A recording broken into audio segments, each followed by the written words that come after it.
বিসমিল্লাহির রহমানির রহিম। দূরে এবং কাছে যে যেখান থেকে আমার আজকের ভিডিওটি দেখছেন সবাইকে আসসালামু আলাইকুম। সবার জন্য অন্তরের অন্তঃস্থল থেকে দোয়া এবং ভালোবাসা দিয়ে আরও একটি ভিডিও সাজিয়ে আপনাদের মাঝে আমি হাজির হয়ে গেলাম। আমি ইফরাত, নারায়ণগঞ্জ থেকে। এখানে ভোরে উঠেই আমার বাবুর যে নুডলস খাওয়াই আমি বাবুকে, সেই নুডলসগুলো ভেঙে গুঁড়ো করে নিচ্ছি, মানে একটু আধা ভাঙার মতো করে নিচ্ছি, কারণ বেশি লম্বা হলে খাওয়াতে সমস্যা হয়। ঘুম থেকে উঠে আসলে অন্য কোনো খাবার খায় না, তাই ওকে নুডলসটা রান্না করে দিই। আর নুডলসটা স্যুপের মতো করে পাতলা করে রান্না করি, যেহেতু সে চিবিয়ে কোনো খাবারই খেতে চায় না, তো সেজন্য। আর সেই সাথে তাকে ডিম যেহেতু রেগুলার খাওয়াতে বলা হয়েছে, প্রতিদিনই তাকে ডিম দিতে বলা হয়েছে বাধ্যতামূলক, তো ডিমটাও সে চিবিয়ে খাবে না সিদ্ধ করলে, তো সেজন্য এই নুডলসটা যখন স্যুপের মতো রান্না করি সেটার মধ্যে কিন্তু ডিমটা ফেটিয়ে দিয়ে দিই, এতে করে ডিম নুডলস দুটোই তার খাওয়া হয়ে গেল। আর বাচ্চাদের ক্ষেত্রে আসলে যে ইনস্ট্যান্ট নুডলসগুলো আছে সেগুলো না খাওয়ানোই ভালো। আমরা আসলে অনেক বেশি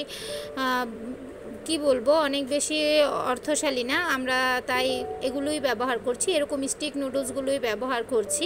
যাদের সাধ্য আছে তারা কিন্তু এখন বেবিদের অনেক ধরনের কিন্তু সবজি দেওয়া নুডলস, হোমমেড নুডলস এগুলো পাওয়া যায়, তারা ওগুলো খাওয়াতে পারেন। ওগুলো খাওয়াতে পারলে আরও বেশি ভালো হয়। তো আমাদের আসলে সাধ্য অনুযায়ী যেটুকু ভালো করার আমরা সেটুকুই করে দিচ্ছি, সাধ্যের মধ্যে আর কি যতটুকু হয়। এরপর আমি রান্নাবান্নার কাজে চলে এসেছি। আমার আসলে দিনগুলো অনেক বেশি ঝামেলায় যাচ্ছে, অনেক বেশি রানিংয়ে যাচ্ছে। আমি আসলে সারা দিন কাজ করে কোনোভাবে নিঃশ্বাস ফেলার সময় পাচ্ছি না, কারণ বাবুকে আমার একটু পরপর এটা ওটা খাওয়াতে হচ্ছে, একটু পরপর ওকে বিভিন্ন ধরনের ফলের জুস খাওয়াতে হচ্ছে, বিভিন্ন ধরনের খাবার দিতে হচ্ছে অল্প অল্প করে, যেহেতু তার মুখে একেবারেই রুচি নেই, সে একেবারেই খেতে চায় না। তো এমন না বিষয়টা যে আমি নিলাম ওকে দিলাম আর ও খেয়ে ফেললো, ও খাওয়া নিয়ে খুব বেশি বিরক্ত করছে। আসলে ওর ওপর দিয়ে হসপিটালের যে ঝামেলাগুলো, সেই সাথে ওর শারীরিক অবস্থা সব কিছু মিলিয়ে একেবারে একটা ঝড় তুফানের মতো বয়ে গেছে আমার এইটুকু বাচ্চাটার উপরে। তো সেগুলো কাটিয়ে উঠতে, খাবার দাবার আগের মতো হতে, বা আগেও তেমন একেবারে ভালো করে যে খেত এমন তো আর না, আগেও আসলে তাকে এরকম করেই খাওয়াতে হতো, হয়তো বা এখন একটু বেশিই করছে, একটু কান্নাকাটি করছে। তো যাই হোক, আল্লাহর কাছে অনেক অনেক শুকরিয়া যে আল্লাহ এত তাড়াতাড়ি আমাদেরকে ভালো কিছু শুনিয়েছেন এবং কি বাসায় ফিরিয়ে এনেছেন। যতটুকু হয়েছে, এর বাড়তি কিন্তু আর এর বেশি দিন আর হয়নি। তো এটুকুই আল্লাহর কাছে শুকরিয়া। আসলে কল্পনাও করিনি যে পুনরায় একদিন পর হসপিটাল থেকে রিলিজ হয়ে যাব, বা আল্লাহর অশেষ রহমতে বাবু এত তাড়াতাড়ি রিকভার করে উঠবে। তো এটাই আসলে শেষ ভালো যার সব ভালো তার, এটা হচ্ছে কথা। সব কিছু নিয়ে নিরাশায় ভুগে গেলে তাহলে কিন্তু আর কোনো কিছুতে আশা করা যায় না। তো আল্লাহর কাছে আসলে যা যা চেয়েছি আল্লাহ সব ইচ্ছেই পূরণ করেছেন, আলহামদুলিল্লাহ। তো এখানে আপনাদের ভাইয়াকে বলেছিলাম বাবুর জন্য নাজির শেল যে চিকন চালটা পাওয়া যায় সেটা 1 কেজির পরিমাণ নিয়ে আসতে, তো সেটা 1 কেজি নিয়ে এসেছে। আমাদের বাজারে যে চালটা পাওয়া যায় নাজির শেল, সেটা আসলে রান্না করলেও দেখা যায় যে মোটা হয়ে যায়, তাই আমি অন্য জায়গা থেকে আমাদের বাড়ির ওদিক থেকে আনিয়েছি তাকে দিয়ে। এই চালটা দিয়ে বাবুকে এখন থেকে রেগুলার খিচুড়ি রান্না করে দিব। ওই দিন দেখলাম আমার মামি এই চাল দিয়ে খিচুড়ি রান্না করেছে, একেবারে সুন্দরভাবে সব চাল একেবারে গলে গেছে। আসলে আমি পোলার চাল দিয়ে বাবুকে এর জন্যই খাওয়াই, কারণ ভাতের চালটা দিলে আমাদের ভাতের চালগুলো ভালো হয় না। বাজারে যখন যেমন চাল আসে আসলে ওগুলো দিয়েই কিন্তু মানিয়ে নিতে হয়, কিছু করার নেই। যেহেতু একটা দোকান থেকে আমরা মুদি সদাইগুলো খেয়ে থাকি, তো সেই দোকানে যখন যেমনটা আসে তখন তেমনটাই খাই। বেশ কিছুদিন নাজির শেল চালটাও খেয়েছিলাম, কিন্তু সেটাও আসলে দেখলাম যে বাতগুলো তেমন চিকন আর ছোট ছোট হয় না, মানে চিকন হয় না, তো সেজন্য আবার কিন্তু অনেকগুলো মাস পর বাদ দিয়ে দিয়েছি। তো এখানে বাবুর খাবার দাবারই আনা হয়েছে, কলা ছিল না, কলা আনিয়েছি, ড্রাগন ফল আনিয়েছি, আর সেই সাথে বাবুকে কোয়েল পাখির ডিম দেওয়া হয়, সেই কোয়েল পাখির ডিমগুলোও কিন্তু আনিয়েছি।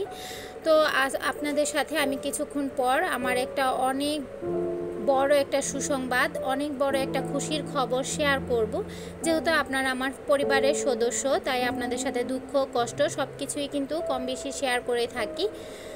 তো এখানে আসলে ড্রাগন ফলটা যদিও আনিয়েছি, কিন্তু আমার বোন আবার বলছে, আমার বোন বলতে আমার চাচাতো বোন, সে আবার বলছে যে ড্রাগন ফল বাবুকে দিও না। আসলে কি করব, কোন দিকে যাব, কোনো দিক বিদিক খুঁজে পাই না। এমন একটা দেশে বাস করি, সব কিছুতেই ভেজাল। মানুষ কি খেয়ে যে বাঁচবে, মানুষ আসলে ওষুধ খেয়ে যে বাঁচবে, সেই ওষুধের মধ্যেও ভেজাল।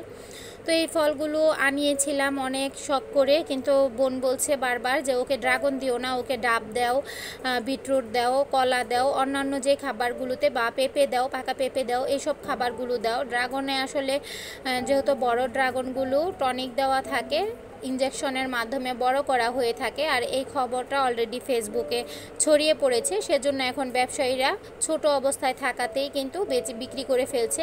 তো আসলে এটাও রিস্ক হয়ে যায় যে এটা ভালো কিনা। আর এই টনিক দেওয়া ফল কিন্তু অনেক বেশি রিস্ক হয়ে যাবে শরীরের জন্য, সেটা ছোট বড় সবার জন্য, আর ছোটদের তো আরও মারাত্মকভাবে ক্ষতি করে ফেলবে। তো এটা কতটুকু নিরাপদ আমার কোনো আপু জানলে জানাবেন অবশ্যই। তো এরপর আমার ভাইয়ের দোকান থেকে বেশ কিছু ফাস্ট ফুড নিয়ে আসা হয়েছে। আমার ভাইয়ের দোকানটা আমরা নারায়ণগঞ্জে যারা থাকি তারা অবশ্যই চিনব, তো তাদের উদ্দেশ্যে আমার ঠিকানাটা দেওয়া।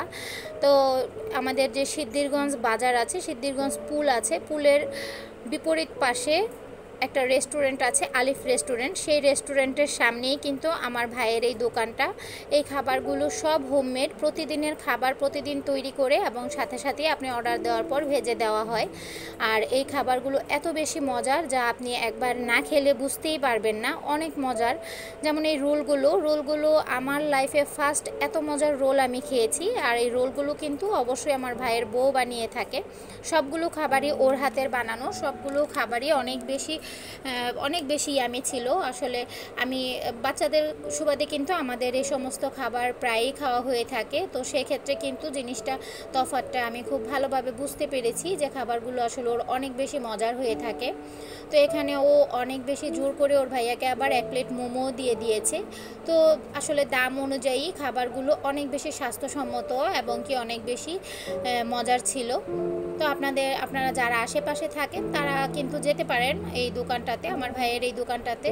আমার ভাইয়ের বোন নিজের হাতে বানানো, আমার একটাই ভাই তো, আর ও আমার কিন্তু অনেক ছোট। তো এই খাবারগুলো দিয়েই আমাদের আজকে সন্ধ্যাবেলার ভরপেট নাস্তা কিন্তু হয়ে যাবে।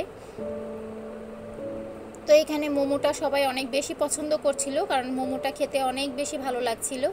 আর যে রোলগুলো দেখতে পাচ্ছেন, এই রোল তো আপনি একটা খেলেই পেট ভরে যাবে এমন একটা অবস্থা। সেই সাথে রোলের যে উপরের লেয়ারটা, রুটির যে লেয়ারটা, এটা এত বেশি সফট আর পাতলা ছিল, মুখে দিলেই যেন মিলিয়ে যাচ্ছিল। তো এই তো দেখতেই পাচ্ছেন, আমি একটা বাইট মুখে দিয়ে দেখিয়ে দিলাম। আসলে ভিতরের সবজিগুলোও কাটা ছিল খুব সুন্দর করে, মিহি কুচি করে। আসলে যেটার প্রশংসা প্রাপ্ত সেটা কিন্তু তাকে বলতেই হয়। এটা আমার ভাইয়ের দোকান বা ভাইয়ের বউ বানিয়েছে সেজন্য না, খাবারগুলো আসলে অনেক বেশি ভালো ছিল সেজন্যই বলা। এরপর আমি আমার লাইফের ফার্স্ট টাইম এই পাখি বলতে আমি কখনো কোনো কিছুই পালিনি, বা আমার মাকেও তেমন একটা দেখিনি। তো যাই হোক, আমার বাবুর জন্য এই শখ করে পাখিগুলো আনা, সেই শখ থেকে আমার সেই শখের জিনিসগুলো কিন্তু 1 তারিখে এনেছি। আজকে অলরেডি ডিম দিয়েছে, 2টা ডিম দিয়েছে, যদিও ডিমের সাইজগুলো ছোট, সম্ভবত প্রথম অবস্থায় দিয়েছে সেজন্য। তো আমার পাখিগুলোর জন্য সবাই দোয়া করবেন, ওরা যাতে বেশি বেশি করে খেয়ে হেলদি হয়ে বেশি বেশি করে ডিম দেয় আমার বাবুর জন্য। তো এটাই ছিল আমার লাইফের অনেক বড় একটা সুসংবাদ, যেটা আমি আপনাদের সাথে শেয়ার করলাম। তো আমার ভিডিওটি যদি একটু আপনাদের ভালো লাগে, প্লিজ চ্যানেলটি সাবস্ক্রাইব করে পাশে থাকবেন। আজ এ পর্যন্তই, আল্লাহ হাফেজ।